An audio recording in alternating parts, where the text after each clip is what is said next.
Harvard University always held the title of the most elite Ivy League school. Sorry, Yale. Harvard University was the first college ever established in the American colonies, way back in 1636, when Joe Biden was just a young lad. Taking the name of an English clergyman, John Harvard, who donated his library and estate for the greater good of the country. And Harvard always put America first. During the American Revolution, Harvard moved their students off campus and provided housing to the Continental Army, where thousands of soldiers used Cambridge as a fort during the siege of Boston. And throughout its almost 400-year history, the best and the brightest Harvard minds educated America's most prominent leaders, men like John Adams, Teddy and Franklin Roosevelt, John F. Kennedy, who famously said, "To be a Harvard man is an enviable distinction." But in 2024, the legacy of the Harvard man is a little duller. The university's falling on its sword. Today, Claudine Gay became the shortest-serving Harvard president in 4 centuries, forced to resign in disgrace after she was caught plagiarizing half of her published academic scholarship, the gravest sin in academia. 50 instances of academic fraud and counting, or as CNN calls it, sloppy attribution.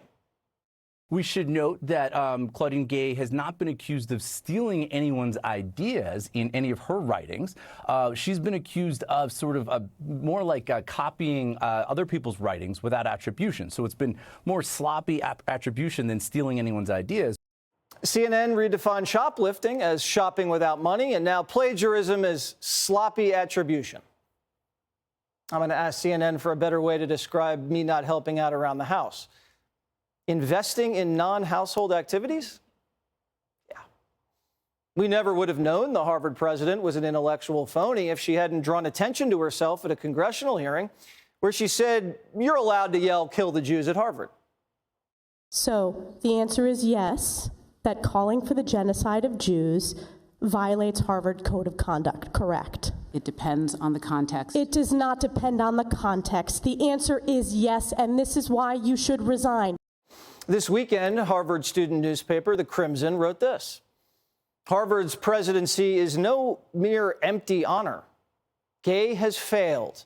The Harvard Corporation must find a leader who can do better. But Harvard today can afford to lose its honor. They did that when they replaced scholars with radical activists.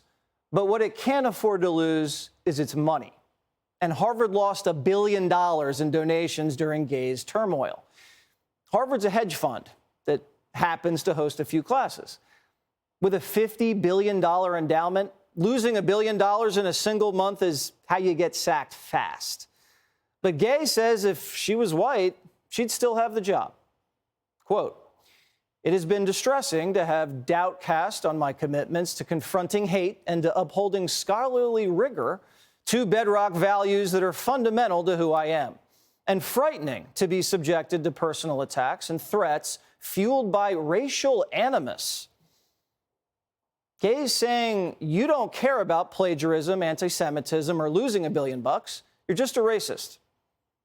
Gay knows exactly how you feel, but has no idea how Jews feel walking through her campus while students call for their murder.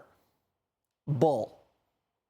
And Reverend Al says the resignation is an attack on all black women. Quote, "President Gay's resignation is about more than a person or a single incident. This is an attack on every black woman in this country who's put a crack in the glass ceiling. It's an assault on the health, strength, and future of diversity, equity, and inclusion at a time when corporate America is trying to back out of billions of dollars in commitments."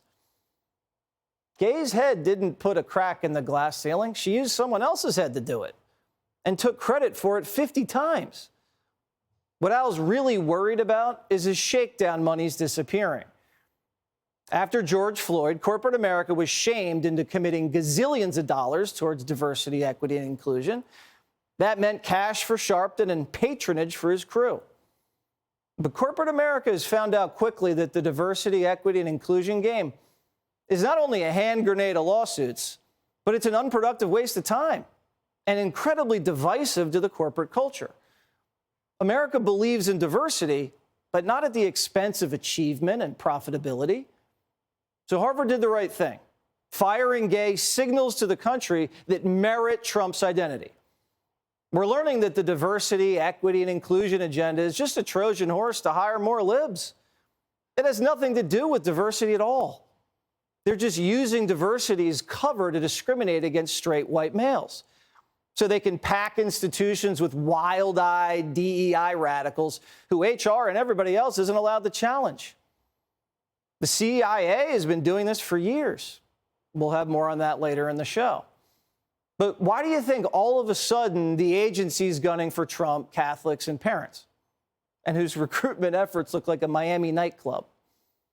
Even the CIA's top corporate allies, Google, Facebook, BlackRock, they're all slashing DEI jobs. Even Disney is saying their content creators are out of control. Creators lost sight of what their number one objective needed to be. Entertain, and if you can infuse it with positive messages, have a good impact on the world, fantastic. But that should not be the objective. When I came back, what I have really tried to do is to return to our roots, which is, remember, we have to entertain first. It's not about messages. The DEI experiment's starting to blow up in the lab that it was built in. And we all remember what starts in a lab doesn't stay in the lab. Hey, Sean Hannity here. Hey, click here to subscribe to Fox News YouTube page and catch our hottest interviews and most compelling analysis. You will not get it anywhere else.